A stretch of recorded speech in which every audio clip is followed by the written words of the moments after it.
Nyakora Ramogi jwang'e wach malit en ni lwasi mar kuyo okwako skund sekondar ma Migingo ma yudore Rabuore Kadibo sub-county e kaunti ma Kisumu bang' ka jago moro ma jahigni 27 ne onego min mare ma bende en jalup jatend skund sekondar motieno ma piny orugodo kawuono. Achijno moyang nyinge kaka Jeff Onyango Nyawanda osemaki kendo lorne tetend obila mar Rabuor. Obila mar Rabuor wacho ni wach moyang kod jalup county commissioner mar Rabuor Angeline Were.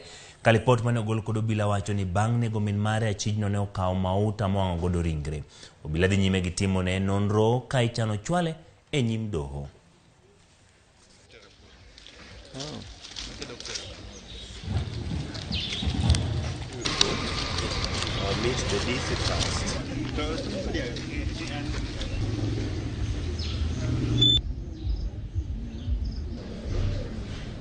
Ngeso otieno ne ene ode mana gi wuode moro mabe to kanyocho po nyoro to ka wuode machielo no biro mondo onene to yudo ka owadgi no nie ot to loro lot to kowadgi no yawne to wadgi no ringo to kocheko ot to yudo ni min gi otho koro ringo bang' owadgi cha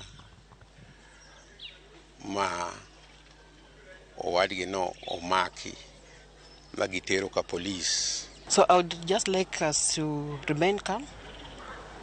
The police will do their work and give us a final report. Omiyo ywak kwasayo ni mondo remb Ruodhwa Yesu Kristo luok chunywa, luok chuny jonyuolne, otelnegi.